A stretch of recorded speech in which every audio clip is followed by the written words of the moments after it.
爱国者3增程型到底有多强？火力军的回答很简单，全打 S300， 脚踢 S400， 顺带还能调戏 S500。在2020年的时候，洛克希德马丁公司就在白沙靶场对爱国者3增程型进行测试，结果成功拦截了弹道导弹靶弹。各位都清楚，弹道导弹的另一个名字就是高超音速导弹，靶弹的速度达到了6马赫。这次拦截的靶弹模拟了俄罗斯的伊斯坎德尔 M， 虽然没有详细说明成功拦截靶弹的距离和高度，但也证明了爱国者3增程型有了拦截高超音速导弹的能力。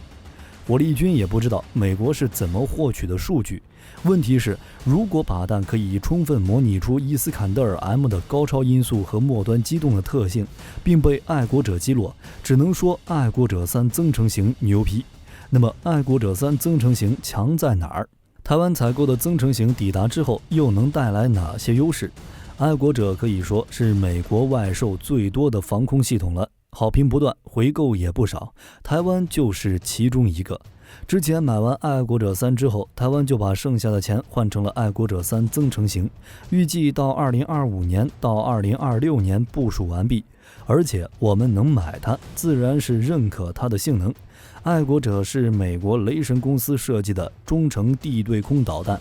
，80年代以来都是美军的代表性武器，也是唯一一种有反导实验经验的防空导弹。就比如拦截飞毛腿，爱国者的拦截精确度或许没有美国说的那么准，42枚飞毛腿拦截41次，但还是成功避免了以色列参战，让美国领导的阿拉伯联军不至此瓦解。而在2003年的伊拉克自由行动中，爱国者导弹也成功拦截了9枚伊拉克政府军发射的导弹。最新型号爱国者3增程型更是有了拦截高超音速导弹的实力。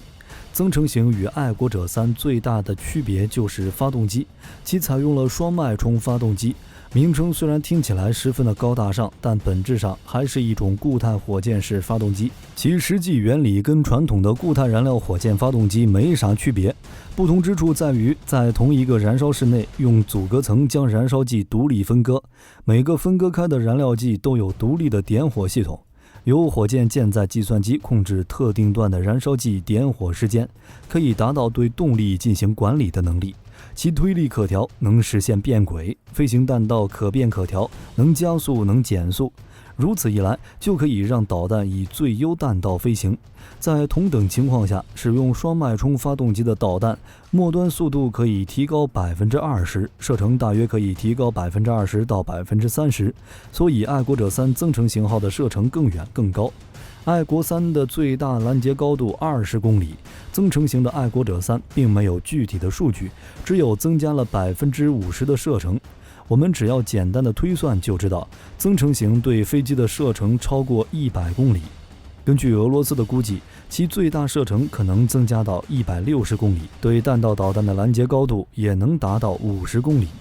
爱国者3增程型的核心技术并没有太大的改变，主动射频制导头、相同的制导处理器单元、姿态控制部件、惯性测量装置和数据链都是沿用之前的技术，但是改进了原本的 AN/MPQ-65 雷达，平均功率比旧的雷达增大了1倍。雷达改进使得爱国者3增程型可以更加准确地识别诱饵，并且具备了一定的反隐身目标能力。而发动机和气动舵的改进使爱国者增程型拥有了反高超音速导弹的能力。除此之外，爱国者的拦截性能也与美军的预警侦察系统有关。拦截飞毛腿的时候，先由美军的侦察卫星和预警飞机传递信息，然后算出来飞毛腿的弹道和到达时间。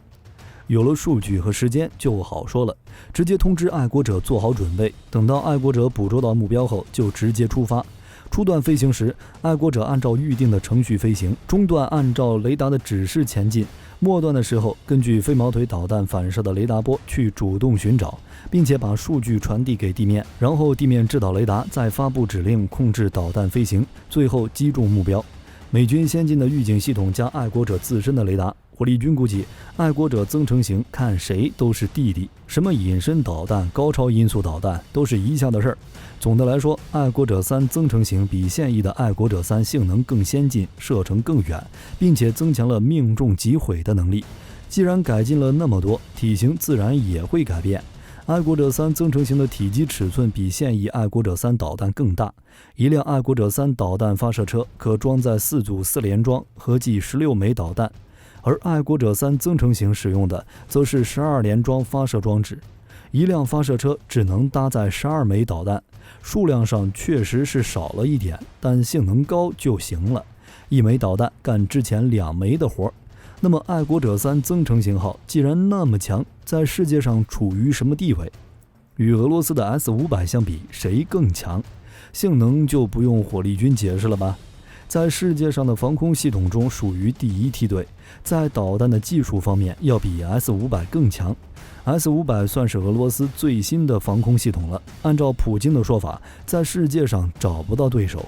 火力军这里是不相信的，像什么600公里之外拦截15马赫的目标，有点吹牛皮的感觉。当然了，作为俄罗斯现役最强的防空系统，咱给他点面子好吧？性能缩减都一半，肯定是可以达到的。S-500虽然和 S-400系统一样，都是著名的金刚石安泰集团的作品，但前者并非是后者的简单升级，更像是苏联陆军防空火箭部队 S-300V 系列防空导弹系统在升级到 S-300V4 之后实施的一次脱胎换骨的升级型。不过它在反导拦截方面的技术还是不如爱国者。与美国反导系统专用的模式不同， S-500其实就是一种多用途的防空系统，防空、反导、反卫星都是 S-500负责，所以它配备了3种不同型号的导弹，一种是用于大气层拦截对方飞机的导弹，最大拦截距离可以达到400公里；第二种则是末端反导任务，拦截即将再次进入大气层的弹道导弹，最大拦截高度有165公里；第三种主要用于反低轨道卫星，最大拦截高度达到200公里，最远可达700公里，对低轨道卫星的威胁还是比较大的。S-500的雷达系统可以发现距离800公里的空气动力目标，跟踪20多个空中目标并拦截其中10个，反应时间不超过4秒，并且装备了新型有源相控阵雷达系统，可以发现距离2000公里的弹道导弹，以及距离1300公里、雷达反射截面积0.1平方米的弹道导弹弹头。数据还不错，有没有吹牛皮，火力军暂且不讲。S-500在明面上就有一些关键性的技术比不上爱国者，最明显的就是俄罗斯在动能碰撞拦截技术方面不过关。S-500系统的各型导弹使用的都是定向破片杀伤战斗部，而破片式的战斗部比较大，导弹整体的重量和尺寸也会偏大。俄罗斯对外宣称 S-500是可以拦截高超音速导弹，但采用破片杀伤战斗部的话，是否具备这个能力，火力军还是保持怀疑态度。爱国者的拦截方式就不用火力军多说了，而且就单单这一个方面就已经说了很多问题。首先，预警能力，美国的预警能力在拦截导弹时可以计算出具体的点位，然后再依靠拦截导弹自身的雷达实现精准打击，而俄罗斯依靠定向破片杀伤战斗部也就从侧面坐实了自家的预警能力和雷达性能不够，没办法像美国一样精准地判断敌方导弹的落点。所以以上关于 S-500 雷达的说明，各位已经可以将它当个笑话了，妥妥的吹牛。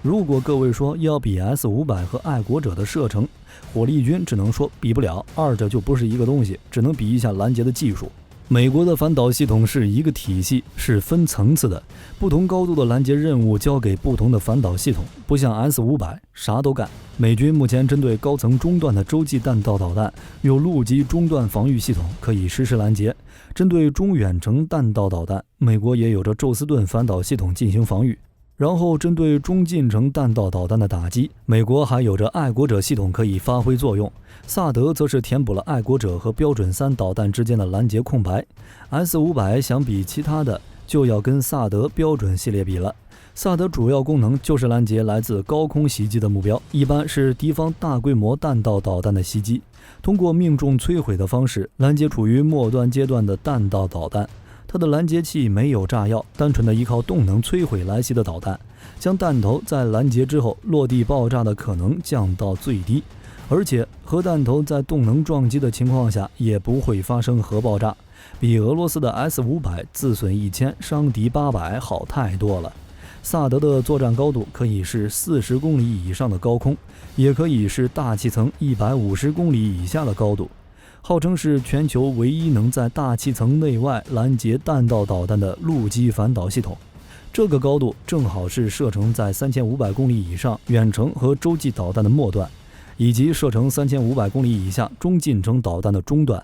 凭借着自家强大的预警雷达，萨德拥有2到3次拦截机会，能有效抵抗敌方的饱和式攻击。标准系列中最特殊的应该就是标准3，安装在宙斯盾系统的作战舰艇上，它也是唯一现役的海上反导系统。就拦截能力来说，要比萨德强上一些。标准3在标准2的基础上加装了第3级固体燃料发动机，射程500公里，射高可达160公里，最大飞行速度8马赫，同样装备动能碰撞式弹头，可以拦截射程在3500公里内的弹道导弹。而且标准3还能依靠海上舰艇，可以快速灵活部署，作战范围、生存能力更强。就防空反导而言，美国是毫无疑问的第一，俄罗斯就洗洗睡吧。S-500是有动能拦截，还是可以海上反导，压根儿不够看的好吧？也就只能跟爱国者比一下射程。言归正传，爱国者之所以有那么高的性能，其实很大一部分原因就是预警雷达。那么爱国者3增程型在台湾能发挥完整战力吗？火力军的看法是完全没有问题。美国有预警卫星，台湾有铺路爪，名字虽然奇葩，性能却是顶尖。铺路爪雷达在美国一共就部署4部，用来探测从大西洋和太平洋来袭的潜射导弹和陆基洲际导弹，在英国、澳大利亚等盟国也有部署。台军装备的铺路爪远程预警雷达已与台湾的数据链软件和防空系统联网，升级成了一个能应对导弹防御的自动化指挥系统，可以为岛内防空部队的 F-16、IDF、幻影2000等战斗机提供10分钟左右的预警时间。在部署铺路爪前，台湾对空雷达对2万米高空目标的最大探测距离为500公里，仅具备终端弹道侦测能力，而且反应时间极短。其中，空军 E-2T 预警机和 GE-592 HARD 等管雷达侦测距离约460公里，无法探测高速飞行的弹道导弹。海军雷达探测距离仅37公里， CSFPS-500 雷达探测距离也只有233公里。台湾的天宫导弹系统的长白相控阵雷达对战机和弹道导弹的探测距离也分别只有300公里和150公里。铺路爪雷达部署后，台对空警戒距离可以达到数千公里，可有效探测敌方战斗机、攻击机、巡航导弹和弹道导弹等目标，及早获取预警信息，赢得更长的拦截反应时间。部署的铺路爪在无电磁干扰条件下，对战术弹道导弹探测距离达到3300公里，探测范围增大，但受到地球曲率限制。铺路爪雷达主要用于探测与跟踪弹道导弹、巡航导弹和地球同步轨道卫星等目标。引进爱国者3增程型最明显的优势就是加强台湾的防空，强化军队生存率，同时可以打击威胁空域的敌机。爱国者3弹体小、速度快，且采取直接撞击方式击毁敌目标。在台湾防空导弹部署任务中，爱国者3担负的是反弹道导弹的任务，而爱国者3系统是由爱国者2、爱国者3混编。爱国者2能执行反弹道导弹，同时也能进行防空任务。最主要的是可以与天宫3配合构建防空体系，加上增程型可以来3层。天宫3的射高大约在40公里左右，其增程型被加长到了70公里，也被称为台版萨德。如此一来，天宫加爱国者就有了3层的防护网，底层交给射高30公里的爱国者，中程的防空交给天宫3，高层的则是交给天宫3增程型，甚至是4层，爱国者3增程型插队到中高层拦截。有了完整的防空体系，在防护这方面就不用担心了。台湾战略纵深不行，这个是实话。即使是台湾海峡最窄处也只有135公里，作战飞机只要几分钟就可飞过。在敌方的打击中，雷达、机场、通信设施一定是第一位。但是有了爱国者加天宫的防护体系，战略纵深就已经不重要了。二者强强联合，在军事上可以阻挡敌方的第一轮进攻，防护台湾关键基础设施。从俄乌战争就可以看出来，乌克兰兄弟因为缺乏中长程防空系统，很容易遭俄军导弹打击。早期的时候，雷达机场沦陷得很快，而台湾的爱国者、天弓能相互配合并发挥战力，事情就不一样了。而且与爱国者系列一样，天弓3增程型使用的也是机动性雷达，天弓1、2的射控系统使用的是固定长白雷达，平常只能和指挥中心待在一块儿。但是这种集中固定部署降低了战时的生存能力，毕竟一动不动，被对面的雷达发现长白雷达的信号之后，那就是火力覆盖了。到了天弓3，台湾就给它配了一辆小汽车，使用与爱国者系统类似的地面机动雷达和发射系统，指挥中心和发射车独立设置。发生战斗后，天弓3就可以开着亲爱的小汽车到处支援，分散配置也增加了打击难度。为了保证机动长白雷达的安全，还专门配备了2辆电子诱饵车。当雷达遭到反辐射攻击的时候，干扰车上的诱饵天线就会发射诱饵信号，诱骗反辐射导弹打偏。只是爱国者3增程型目前还没到台湾，预估到2027年才能形成战力。不过台湾目前的防空实力已经很不错了。台湾目前拥有的各型防空导弹的数量在5000枚以上，这个防空导弹密度已经堪称中东地区的以色列，放眼整个世界也属于是防空导弹密度最高的地区之一。反导的主力就是美国的爱国者和自研的天弓系列。除了这2个大哥，还有霍克式防空导弹、捷灵防空导弹、车载复仇者防空导弹以及毒刺式防空导弹等超过2000枚各型便携式防空系统，远中近3种都有，而且互相覆盖。唯一的缺点或许就是有些防空导弹年龄大，比如霍克防空导弹。所以火力军觉得台湾的下一步最好就是加大天弓系列的产量，逐渐替换那些老年防空弹药。先进防空导弹的数量可以说决定了台湾的安危。如果在冲突前期，台湾就用爱国者或者天弓3拦截对面的导弹，数量可能不太够用，但是用老式的防空导弹，在精度威力方面可能不太行，很有可能出现在所有雷达被摧毁之后失去用武之地，结果就导致这些系统全部被摧毁。如果台湾有足够多的先进防空导弹，那以上的问题都不再是问题。所以火力军的看法就是尽可能多的提升先进拦截导弹的数量，如此一来就有了更强的防空实力以及更好的防空保障。